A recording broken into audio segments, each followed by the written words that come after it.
Hey everyone, my name is Whitney. I am a registered nurse, and this video is part 2 of my $90,000 of student loan debt journey. And in my last video, I talked more so about how I got there, but in this video, part 2, I want to tell you all about my plan for getting it out of the way. So without further ado, let's go ahead and continue. Now we could get straight to how I plan to pay all of this money back, how I plan to cut this deadbolt chain off of my leg, what my plan is for that. Thing is, there's also, again, even more choices, sacrifices, and decisions to even establish this plan as well.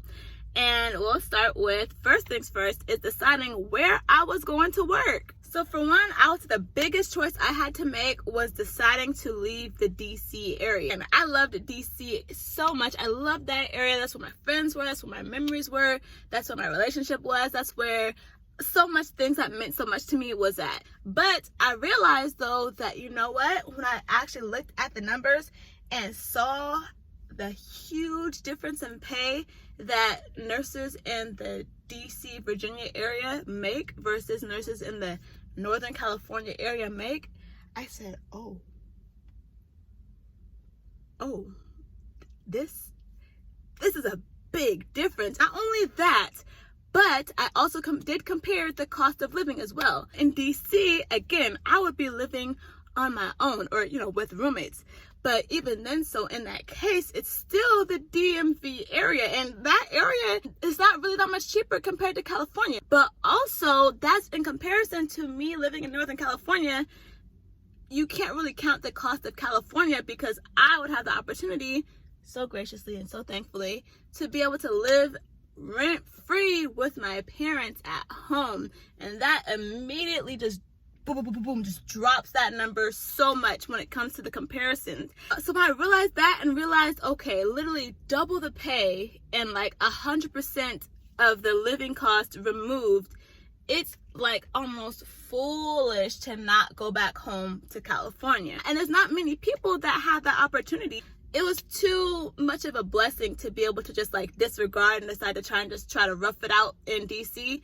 So I was like, yeah, it just makes too much sense to not. So that was one sacrifice I actually had to make because it wasn't easy, leaving all of my like friends and my relationship, like all those things, that was really tough to do. However, going to California, although like the options like that I just laid out seems so bomb and very ideal, going to California was actually not all peaches and roses because for one, again, California is not only competitive for just nurses to get into nursing school, but for new grad nurses to get their first job in the hospital. Oh my goodness, so hard, so difficult. I know of nurses in California, like new grad nurses, that literally spent a year trying to get their first hospital job after graduation, like a whole full out year, especially with the pandemic going on and, it being difficult to like have opportunities for nurses to be trained. They just wanted nurses that could just hit the ground running. That was so difficult. And and I graduated in December 2020, so we were still very much so like in the pandemic. You get what I'm saying? So that was a big chance I had to take to come all the way back home to California and not even knowing if I was even going to be able to immediately start working or even immediately get a job. Because in comparison to back in Virginia, where all my clinicals were, all the, connecting hospitals were, all that type of thing, I had classmates, mind you, I said we graduated in December of 2020. I had classmates who had their jobs already set in stone in October of 2020, just waiting for them to just graduate and pass their boards, and bam, this is your job, ready to walk in. Not just like for regular med-surg jobs, but like the desirable like specialties like the ICU, the neonatal ICU, the ER, the cardiovascular ICU, like those type of things. So yeah, it was really, really ideal as far as opportunities go, nursing jobs and opportunities go. Opportunities that I might not be able to walk into here in California were available to me out there. And even like at my last clinical, my preceptorship, they're like, wait, you're not working here after you graduate? Like, they were shocked that I wasn't. It wasn't even like I would have had to fight for the job. Like, it was just gonna be like, oh, here you go. I had to deal with leaving that like guaranteed option and having to like really like jump into like this like faith walk of coming back home and hoping I get a job. So yeah, that was another choice I had to make, but it was for the opportunity of having a much better setup for putting myself in a position to really be able to be in an ideal position to pay off my loans and pay off as much debt as possible. And honestly, that really wasn't a walk in the park either itself, just getting a job in California. I actually got 75 rejections, like legit 70. I counted 75 rejected applications before I finally got the job that I got. And again, that could be its own separate video because that is a testimony in itself. So that wasn't, again, another sacrifice or risk I had to take to even come out here and be in this great California position, like living with my parents, having the high pay, all of that. It was a risk, but fortunately it really did pay off. But again, that's something I had to wager when I decided to figure out what was going to be the best plan for me.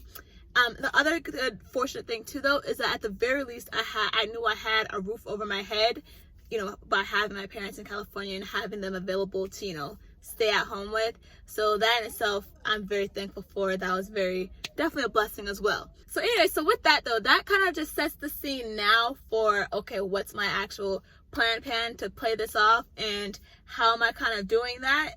So basically what I'm doing right now is, now that I'm actually back in my parents' house, I have $0 for my rent, $0 for utilities, which is again such a blessing. My parents are not charging me, and the only things that I'm paying for now is literally my phone bill, which we're on a family plan, so it's only like $28 a month, my car insurance, which is like $110 a month, my gas, which gas is crazy right now though, so that one's kind of up there, but still that's the only other thing I'm paying for. And then literally just the food that I eat outside of the fridge. Sometimes me and my parents will split the bill if we're both about to like cook something together, or I'm gonna go grocery shopping for the week. And honestly, that expense is really not that big either. But yeah, so outside of that, literally everything else is available to just go to my student loans. So if you can imagine that whole paycheck, just those little bit of expenses I have, everything else, bam, just toss it to my loans, and that's allowed me to really cover a lot of ground with my student loan payments. I'm actually a third of the way there, and I've only been working for like 6, 7, 8 months now. And the whole time that I've been working, also, I haven't always actually been with my parents, because when I actually first started, I had to start in a different city nearby, but far enough to where I did have to like get my own place.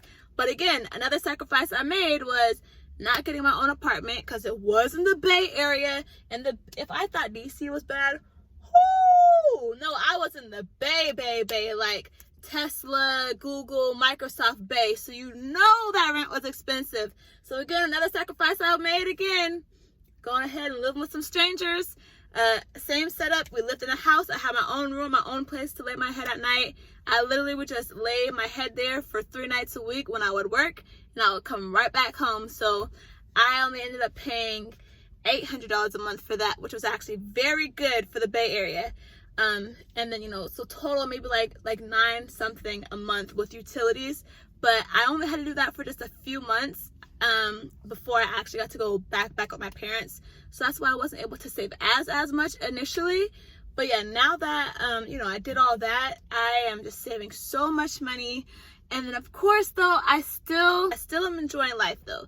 And I think because I am living at home, it gives me a lot of flexibility when it comes to making great ground and great progress on my loans and still being able to like enjoy life. So, I still have allocated budgets for living. Like, I'm 25. I still want to do fun things. I still want to enjoy my life. I don't want to just be like this like slave to my debt. So I have a budget that really more so just gives me freedom in the sense of knowing I'm allowed to spend this money, but knowing my ground is still covered. So I literally have a small budget for like my lashes. I have a budget for my Starbucks. I have a budget for like my travel. And then another thing that I do as well is that I have a like standard, like necessary, this is the mark I have to meet as far as work and my paycheck goes before I can start doing extra stuff. So the way I have it is that I have to work one 16-hour shift per pay period. So literally just twice a month. And that is the amount of overtime that is allocated solely towards my debt and my debt progress plan. And then if I want to work, if I want to do something fun, if I want to go on a trip or something like that, then any overtime after that, that's when I can start having my extra fun money. So far, that's actually working really well for me. It gives me like freedom, it gives me motivation, and it really just helps me like stay focused, and it makes working not feel so like mundane. I feel like it's just like a never-ending thing. It's like because I have everything laid out and charted out and planned out, like literally every single dollar has a plan, and that gives me just the freedom of knowing that my work is all going towards progress. My work is all going towards the plan. And then even once I surpass my like requirements of work, knowing that, oh, this overtime shift is for the fun, it makes things just a lot more easier. It makes it more purposeful. It makes me feel happy and free. And yeah, but yeah, so far that is my plan. That is how I plan to attack my $90,000 of debt. And those are some of the sacrifices I've made, the decisions I've made, and basically how I got here and what I'm doing about it now. So if you enjoyed the video, just give it a like or a thumbs up. And if you want to hear more from me about my nursing journey, nursing life, nursing situations, you could go ahead and subscribe. I make a new video every single week, so go ahead and join the party. Thanks so much for watching.